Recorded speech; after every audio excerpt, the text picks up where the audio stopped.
सभी लोगों को जय मसीह की। एक और बार प्रभु यीशु मसीह के नाम से जितने भी लोग इस मैसेज को सुन रहे होंगे, सभी को प्रेमी सलाम। कुछ समय से हम लोग पुराने नियम की बहुत सारी विषय वस्तु और थीम्स के ऊपर बात कर रहे थे। And one of the very interesting topics in the Bible itself, ना सिर्फ पुराने नियम बट नए नियम में भी, is the use of allegory. Allegory का मतलब होता है कि हम कोई एक पर्टिकुलर चीज को इस्तेमाल करके कोई मैसेज को सिखाने का कोशिश करते हैं।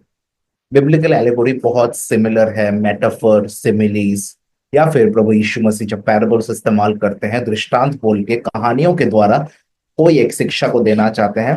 Biblical allegory is quite similar to that. कोई इमेजेस दिखाया जाता है, लिखा जाता है, और उसके द्वारा कोई एक मैसेज या कोई एक विषय वस्तु रीडर्स को बोला जाता है। That is what is called as biblical allegory. हम उसका इस्तेमाल बहुत ज्यादा देखते हैं दानियल और प्रकाशित वाक्य में, जिसको एपोक्रिफल लिटरेचर कहा जाता है, मतलब अंतिम दिनों के बारे में लिखा हुआ कुछ विषय वस्तु। वहां पर हम लोग दानियल और प्रकाशित वाक्य में बहुत ज्यादा इसका इस्तेमाल देखते हैं।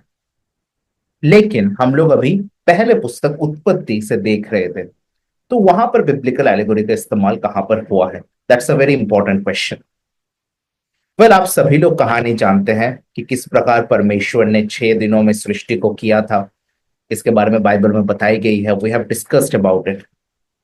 लेकिन साथ ही परमेश्वर जब इंसान को बनाता है, जिसके बारे में एक डिस्क्रिप्टिव इंफॉर्मेशन हमको उत्पत्ति के दूसरे अध्याय में मिलता है, वहां पर हम देखते हैं परमेश्वर पुरुष को और स्त्री को एक जगह पे रखता है। ऑब्वियसली उस जगह का नाम ईडन था, गार्डन ऑफ ईडन, बागे अदन था। लेकिन वहां पर हम देखते हैं गार्डन ऑफ ईडन छोड़ के भी उसके अंदर की बहुत सारा डिस्क्रिप्शन दिया है, जहां पर कहा गया है कि बहुत सारे पेड़ वहां पर थे, there were lot of trees, लेकिन सेंटर में 2 पेड़ थे। दैट्स राइट, आप लोग सही गेस किए हैं। The tree of life and the tree of knowledge of good and evil. ये हम लोग देख सकते हैं where in the centre of the garden.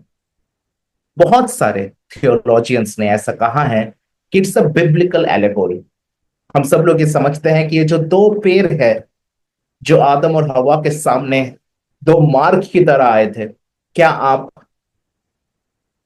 जीवन के वृक्ष से फल को खाते रहेंगे जैसा परमेश्वर आज्ञा दिया है, या फिर शैतान के बहकावे में आके ज्ञान के वृक्ष से फल को खा के स्वयं को परमेश्वर जैसा सिद्ध करने का कोशिश करेंगे? प्रलोभन भी उनके सामने आया। और इसको देखते हुए बहुत सारे थियोलॉजियंस ऐसा कहते हैं कि garden of Eden and at the same time these 2 trees are actually biblical allegory. ग्रेगोरी जैसे प्रभु के सेवक भी इस प्रकार कहता है कि Eden was basically the prototype of haven.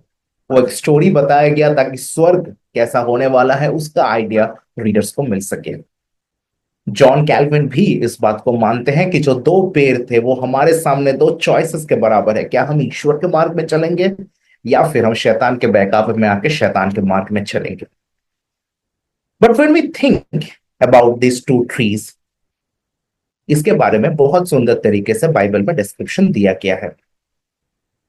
The tree of life, जिसको एत्स हकाइम कहा गया है, मतलब है कि जिससे जीवन मिलता है। और ज्ञान का वृक्ष, जिसके बारे में ऐसा कहा गया है कि उसके फल को खाने से हमें सही और गलत का ज्ञान मिलता है। एक कॉमन क्वेश्चन जो बहुत सारे लोग जो उत्पत्ति को पढ़ता है वो ये आता है कि परमेश्वर क्यों नहीं चाहते थे कि मनुष्य को सही और गलत का ज्ञान मिल सके? क्या हो जाता अगर परमेश्वर शुरुआत में ही अलाउ कर देते?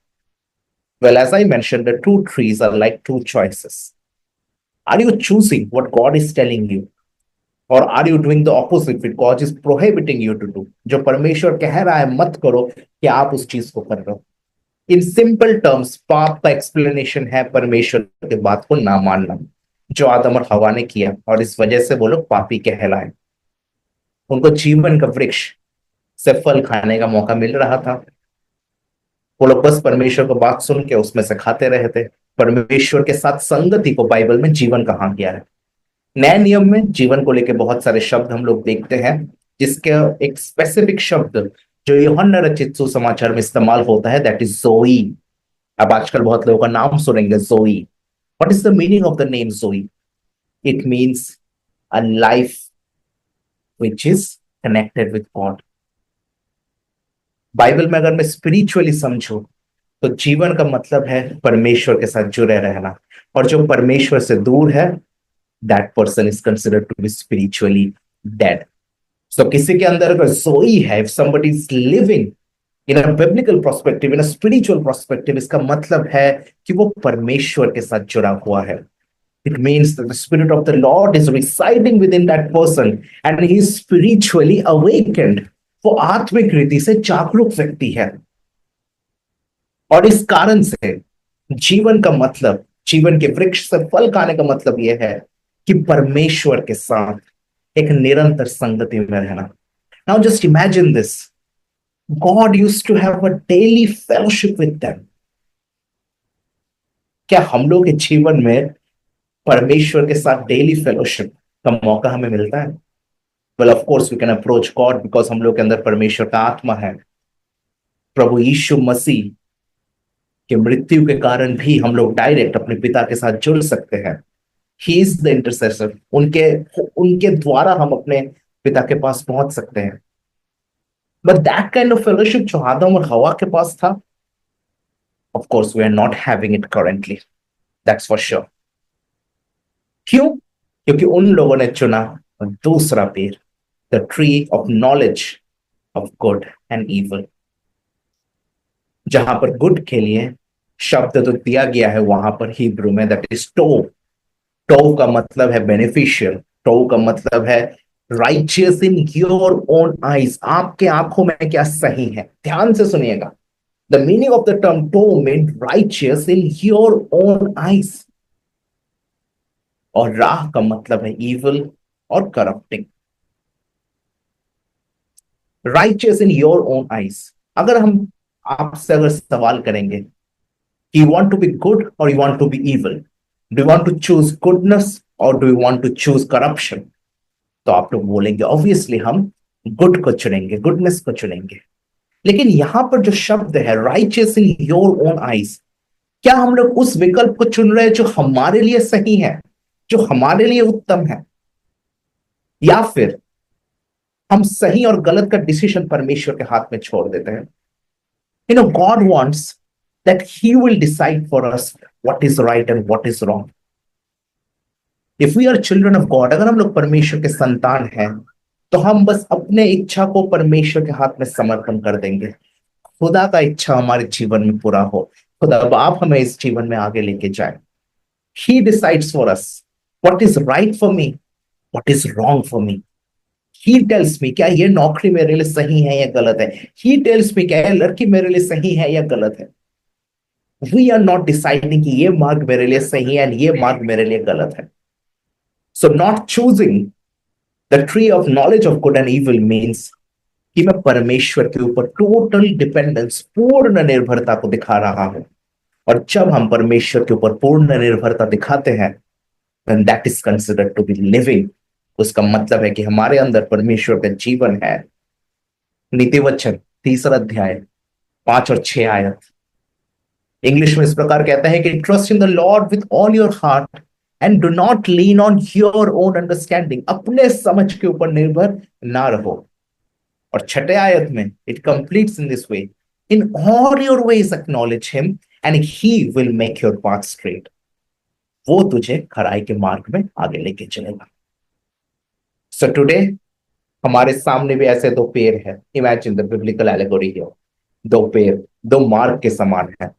Every time we take a decision in our life, it's either us who is choosing for myself कि ये मेरे लिए सही है, ये मेरे लिए गलत है, या फिर मैं उस सही गलत के कंफ्यूजन में जा ही नहीं रहा हूं। मैं परमेश्वर के ऊपर इस डिसीजन को दे रहा हूं कि प्रभु तू क्या चाहता है कि मेरे जीवन में क्या हो।